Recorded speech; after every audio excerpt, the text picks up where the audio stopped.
Aquillone is an individual research organization based in Japan. We focus on the theory of everything. Also, we create fascinating ideas to accelerate the technological growth of Type 1 civilization. We are creating favorable conditions for the human society to enter the next stage of evolution. In all our videos, you can find some interestingly new ideas. In this video, we are going to discuss the formation process of the Big Bang singularity. Here we seek the most favorable situation for the formation of the Big Bang singularity. We found three different situations that can create a Big Bang singularity.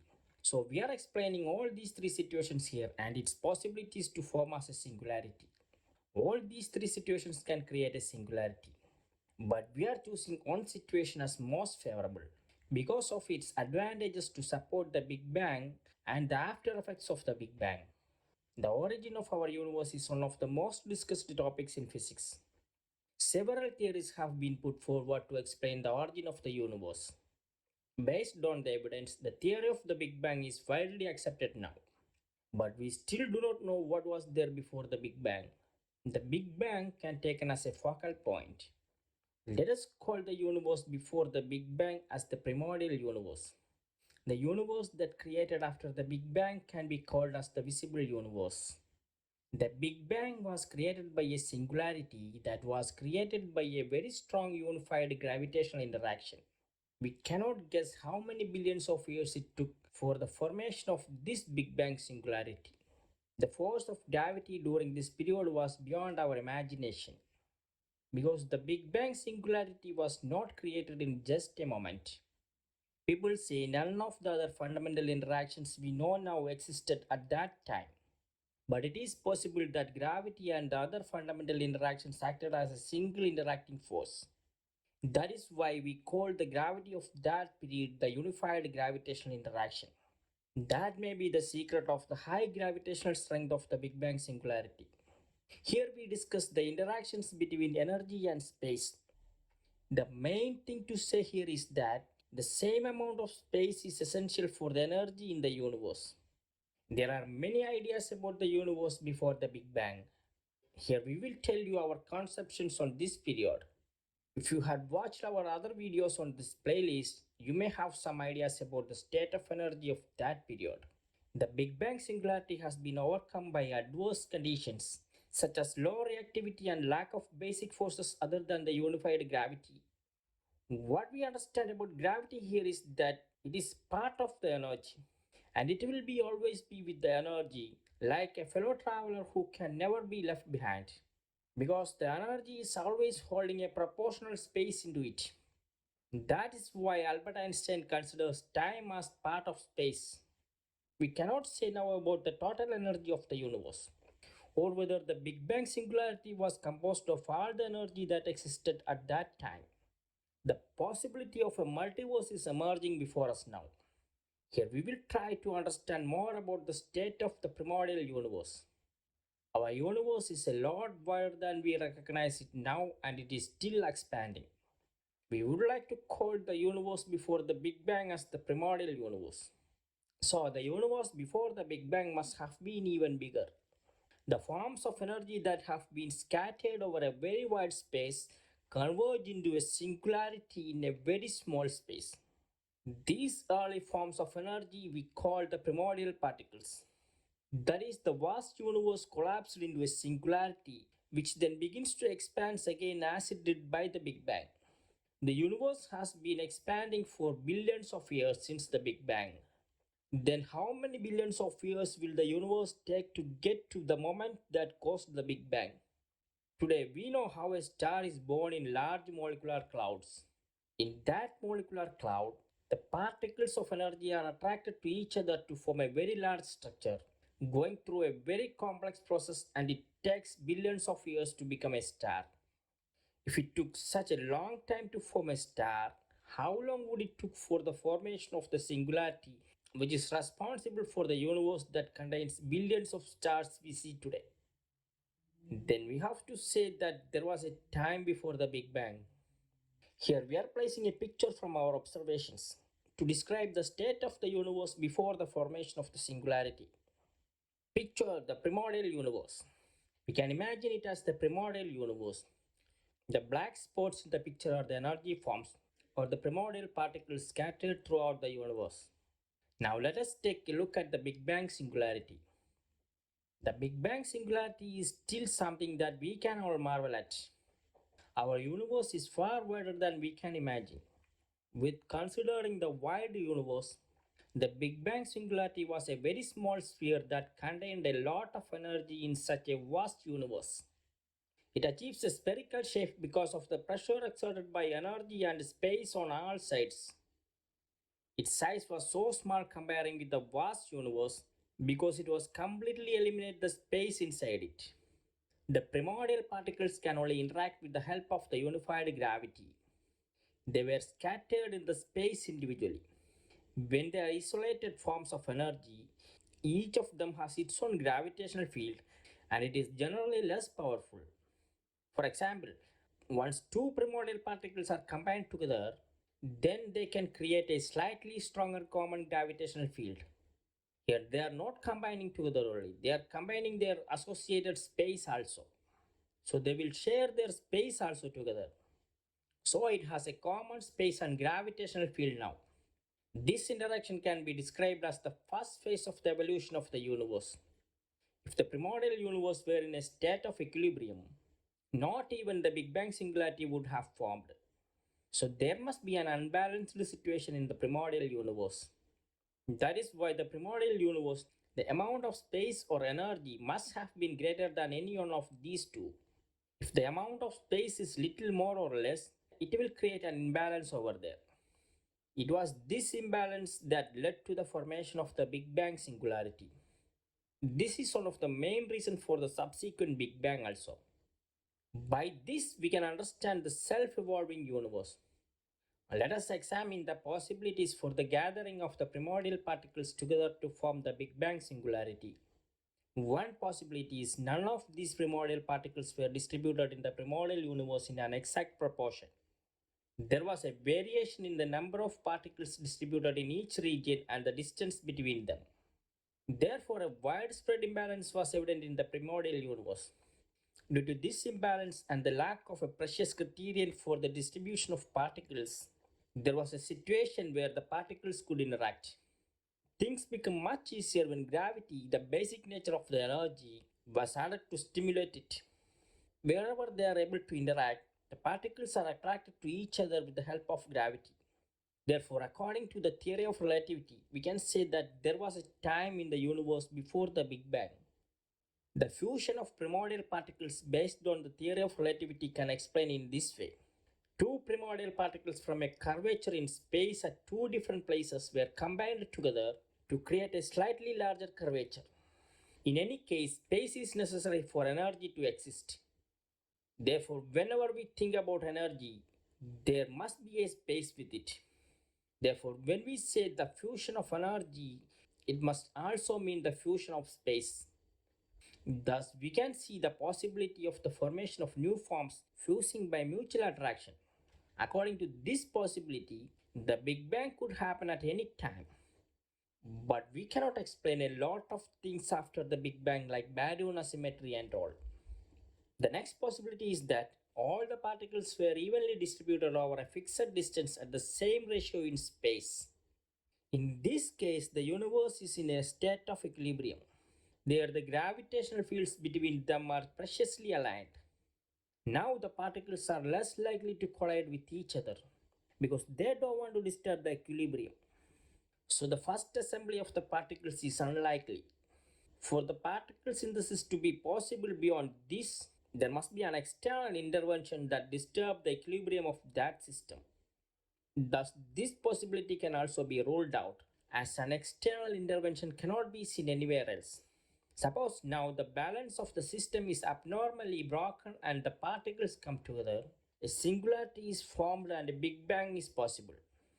But many other phenomena in the visible universe cannot be described. Another possibility we have already discussed. Whatever the distribution of the particles, the ratio between the particles and the space is unbalanced. We consider this one situation to be the most suitable for the formation of the Big Bang singularity. Let us examine a picture of the aggregation of the primordial particles. The primary integration. This image represents the early structures which are created by the attraction of energy in the early universe. The black areas in the picture are the mixture of primordial particles often joined together at different rates in time. In the picture, we can see many black spheres of different sizes. We can interpret the formation of these spheres in two ways. First, we can say that many spheres can be formed in several places. Or it could be said that instead of having many spheres, there was only one sphere. That is, the primordial particles that were located in an unbalanced universe began to be concentrated in a certain part as a result of their gravitational pull. We can see this as the beginning of a gravitational singularity. I would like to explain the things in the first way. Either way, we are finally coming to the answer to the Big Bang based gravitational singularity. If we adopt the first method, we can easily find answers to more questions. We can present things like drawing a picture on a very large canvas. All these things are well described in my book, The Key to the Secrets of the Universe. Or you can watch our other videos, or you can visit our website. All the needful links are in the description box. Now let us see how the universe evolved into the Big Bang singularity. In any case, only an unbalanced universe can travel to a Big Bang singularity. An equilibrium universe would never want to change its current state. In a fully equilibrated universe, all the particles of energy are distributed at precisely the same amount and distance. It is not difficult to destroy this equilibrium. A slight change in the position or mass of any one of these particles will destroy the equilibrium of the whole universe. So, to create change in an equilibrium, the universe requires the involvement of an external force. We cannot see any external force here. Here we can see the unified gravitational interaction only. But it was not that much powerful to combine the particles together at that period. So an unbalanced universe can create the favorable conditions to combine the particles together. Then it will grow into slightly larger forms. Same like in the picture, the small spheres are attracted to each other by their gravity and they merge together to form larger ones. The space between them can now be seen to be more curved. A curvature proportional to the amount of energy was generated in that space. When it grows and forms as a singularity, a large curvature was created there, so that even light cannot escape out. Unfortunately, there was no light at that period. Now let us go back to the formation of the singularity. Let us take a closer look at this long standing process. So, we are bringing this picture here. Picture the formation of the Big Bang singularity. In addition to the picture we saw earlier, this picture also created a singularity. In this picture, we can see the red sphere as the singularity and the white cone as the distance to its event horizon. Let us check the process during the fusion of the primordial particles now. We have already understood how the primordial universe was. Now let us see what happens in its surroundings when the two particles converge on each other. We can treat these particles as the primary form of energy. We know that most of the parts inside an atom are empty. Inside a tiny bit of atom, we can see a huge empty space in it. Such was not in the case with the primordial particles. They were purely forms of energy. Inside it, space had no relevance. So it was completely filled with energy. The basic forces we experience in the present universe, such as strong interaction, weak interaction, and electromagnetic interaction, was not needed there. The dark matter we seek in our present universe must be in a similar state. Although the particles were spaced apart from each other, they were connected to each other like a chain by gravity and space. Exploits the imbalance of the universe, and with the help of the gravity, two particles intersect. We can call this the primordial interaction. This was a very slow process. If a leaf moves in New York, its reflection may sometimes be in Tokyo. As it turns out, the reflection of the primary fusion will be elsewhere in the universe. This led to the fusion of primary particles in many parts of the universe. As a result of this process, the fused particles interconnected and formed larger shapes. They required a lot of time for this process. Let us see what happens when these particles merge around them. For example, suppose that two particles intersect. it is they're eliminating the space between them. As it grows more and more, we see a situation where space disappears. Or we could say that it is a form that is located inside the space. Separate the space and create a singularity here. After the Big Bang, it expands into the same space that expels before. Now we understand two things. How big was the universe before the Big Bang? How much space is thrown out there to create the Big Bang singularity? Today, our universe is regaining the space that it had lost for the creation of the Big Bang singularity. But this process is still going on for billions of years after the Big Bang. We can only imagine then how long it took for the creation of the Big Bang singularity. The fact that the universe is still expanding means that the previously lost space has not been recovered totally. Probably when it has absorbed enough space, the universe will stop growing itself. In the early days, the particle fusion took place very slowly. As the size of them increases, the gravity increases and the rate of this process increases. Thus, the particle groups were formed into many parts of the early universe.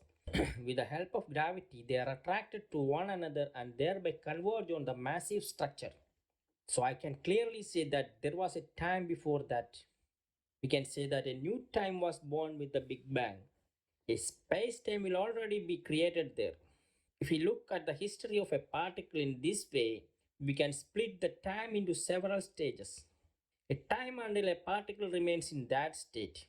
When it merges with another particles, they start a new time together.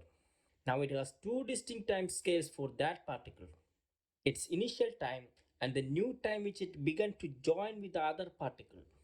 Thus it appears that at each step until it reaches the singularity, it begins a new time. But we can never say that it left its initial time.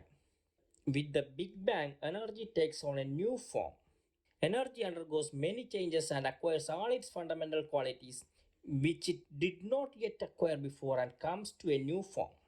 At the same time, we can say that the beginning of a new time. Energy and space are the two basic building blocks of the universe and they are inseparable. A certain amount of energy can influence a certain amount of space. Let us examine this in detail. For that, we can imagine two particles located in two different places in space. Both of these particles distort space-time in their own way, according to their mass. Suppose these two particles combine together, then these two spacetimes combine together to become one spacetime. The integration of spacetime also takes place along with the synthesis of energy particles. Just as energy is not destroyed during this process, space is also not destroyed. Similarly, no more energy or space is created. The atom, which is compressed by the strong gravitational pull of a black hole, expels the space inside it. Even if an atom falls into a black hole, it will work according to this principle. The energy particles inside the atom become the part of the singularity, and the space is added to the space-time of the singularity. The space within the atom and the space-time distorted by its influence become part of the space-time of the singularity. The same principle can be seen in the formation of the Big Bang singularity. Here, the primordial particles combined together and grew into the Big Bang singularity. At the same moment, space-time under their influence also joined each other. The situation for the formation of a black hole and the Big Bang singularity are different. Black holes are caused by the gravitational collapse of giant stars. The full energy for the creation of a black hole is there. The main requirement here is to allow the energy particles to shrink by expelling the space inside the star. But the formation of the Big Bang singularity was not like that. The formation of the Big Bang singularity was the result of joining the primordial particles one by one. Here the required energy was slowly stored. Been taken billions of years. That may have been taken billions of years. Energy within them. The whole space under its influence should be outside of it. It is this feature of the primordial particles that enable it to store this much energy in the Big Bang singularity. Or perhaps that singularity would have turned into a star or a black hole even before the Big Bang. The universe is a combination of energy and space which is influenced by energy. As the amount of energy increases, so does the amount of space in the universe. Then, naturally, the same pressure that occurs in the Big Bang singularity will occur in the space around it also. In short, the Big Bang singularity was not only by the action of the singularity, but also the curved space-time around it. There was only a certain amount of energy in the singularity, and there was a curved space with it in proportion. We still can't figure out how much energy was there in the vast amount of energy stored singularity. We are working for that. I think we can figure out it in I think we can figure out it in nearly future. We are also working for that. And thank you for watching this video.